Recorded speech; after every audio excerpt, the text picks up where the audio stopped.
নমস্কার। দেখুন, আজকের এই প্রোগ্রামে আলোচনা করব আপনার বাড়ির সিঁড়ির নিচে কিছু এমন বস্তু রয়েছে, সেগুলো কিন্তু ভুল করেও রাখবেন না। রাখলে কি হয়?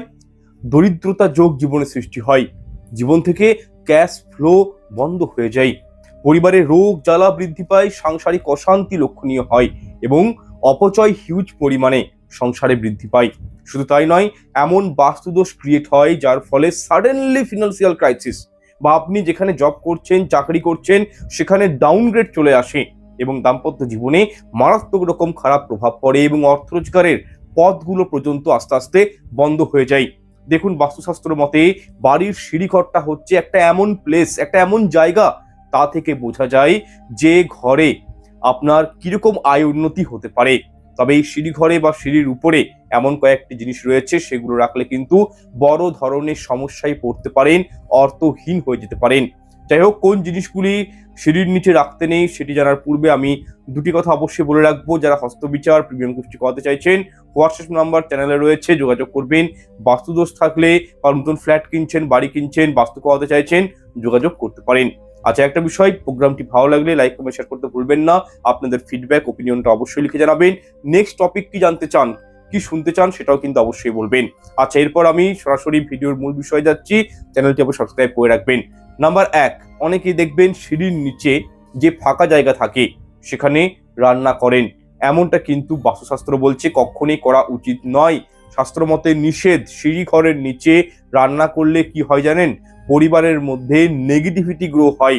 অত্যন্ত পরিমাণে নেগেটিভ এনার্জি গুলো কিন্তু সেই রান্নার উপর, খাবারের উপর কিন্তু ধেয়ে আসে। পরিবার সদস্যদের শারীরিক অসুস্থতায় কিন্তু মানুষ পড়ে যায়। নেগেটিভিটি অত্যন্ত গৃহের অন্ধরে বেড়ে যেতে পারে, অর্থহানি হতে পারে। বাস্তুশাস্ত্র বলছে রান্না মানে ঘর রান্না করার জন্য পারফেক্ট, কিন্তু সিঁড়ির নিচে যারা রান্না করেন আপনাদের দেখবেন সংসারে অপচয়টা বৃদ্ধি পাবে। এবং রান্নাঘরে কোন কোন দেবদেবী থাকে? অগ্নিদেব থাকে, মা লক্ষ্মী থাকে, মা অন্নপূর্ণা থাকে। কিন্তু সিঁড়ির নিচে রান্না করলে মা লক্ষ্মী সেই ঘরে কিন্তু থাকে না। তাই অবশ্যই আপনারা কিন্তু বিষয়টি মাথায় রাখবেন। রান্নাঘরে ভুল করেও মানে সিঁড়ি ঘরের নিচে ভুল করেও আপনারা কিন্তু রান্না কখনই করতে যাবেন না। এতে আপনাদের শারীরিক সমস্যাও কিন্তু বিপুল পরিমাণে লক্ষণীয় হতে পারে।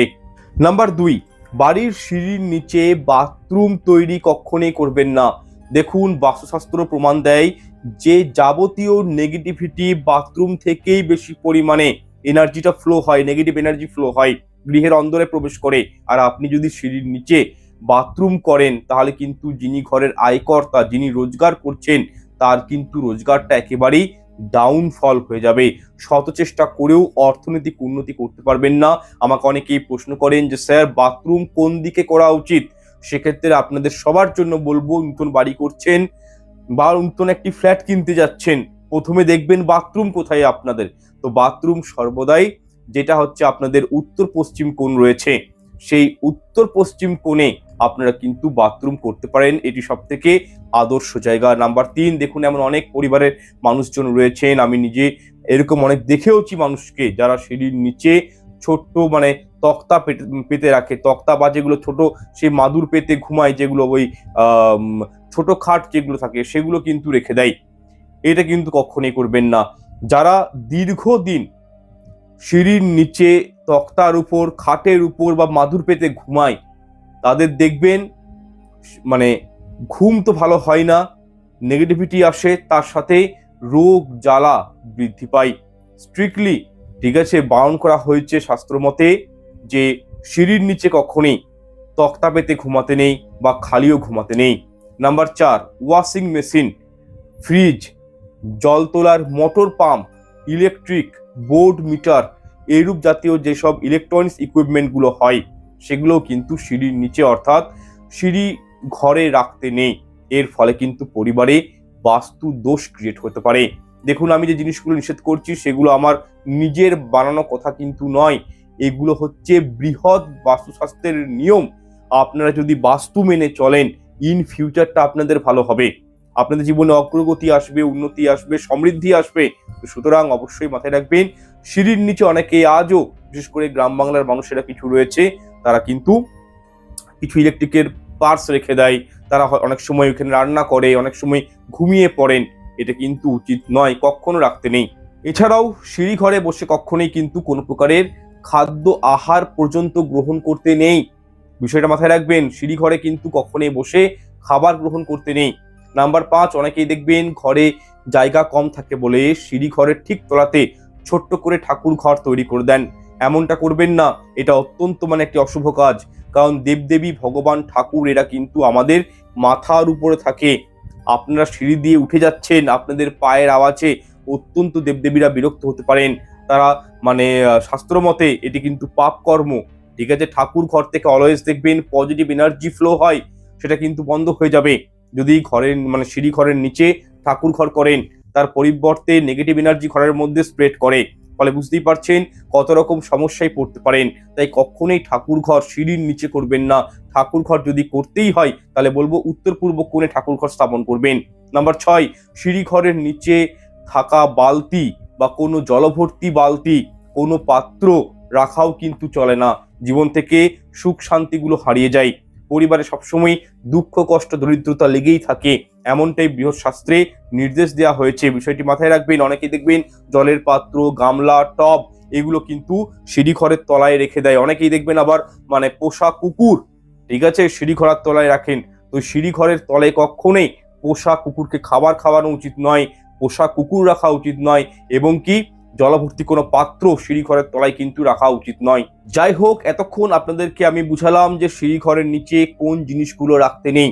এরপর আপনাদের মনে অনেক প্রশ্ন আসতে পারে, তাহলে স্যার সিঁড়ির নিচে রাখবোটা কি, সিঁড়ি ঘরটাকে কিভাবে কাজে লাগানো চাই? এতটা পরিমাণ জায়গা তো আর ফেলে রাখা যায় না, নষ্ট করা যায় না। দেখুন, আমি আপনাদের যে জিনিসগুলো বলছি সেগুলো কিন্তু সিঁড়ি ঘরের নিচে রাখতে পারেন, এতে কোনো অসুবিধা নেই।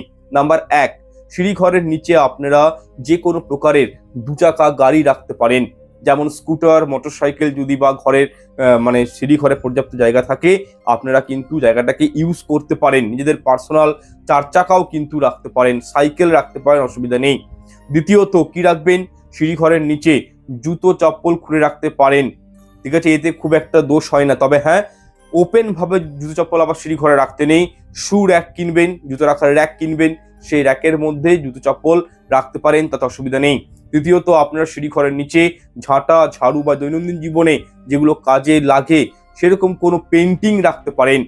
যেমন ধরুন, আপনাদের ঘরে কোনো সুন্দর ছবি রয়েছে, বড় ওয়াল পেন্টিং রয়েছে, সেটা কিন্তু সিঁড়ি ঘরের নিচে রাখতে পারেন, সমস্যা নেই। তবে হ্যাঁ, সেটি যেন আবার ঠাকুরের পেন্টিং না হয়, বিষয়টি মাথায় রাখবেন। নর্মাল পেন্টিং রাখতে পারেন। এছাড়াও আপনারা সিঁড়ি ঘরের নিচে কোনো কাঠের বস্তু, ছোট আলমারি, এটিও কিন্তু প্লেসমেন্ট করতে পারেন, সমস্যা নেই। তবে কোনো খাবারের জিনিস, কোনো খাবার, ফ্রিজ, এগুলো কিন্তু আবার সিঁড়ি ঘরের তলায় রাখতে নেই। আর একটা কথা এডিশনাল টিপস দিয়ে যাচ্ছি, যারা নতুন বাড়ি করছেন, যারা ফ্ল্যাট কিনবেন, সিঁড়ি সবসময় 9 সংখ্যা, 11 সংখ্যার যদি স্টেপ হয়, সেটা সেই সিঁড়ি সব থেকে ভালো। বিজোড় সংখ্যায় যেন সিঁড়ির স্টেপটা গুনতিতে আসে, সেই সিঁড়ি কিন্তু নেওয়ার চেষ্টা করবেন।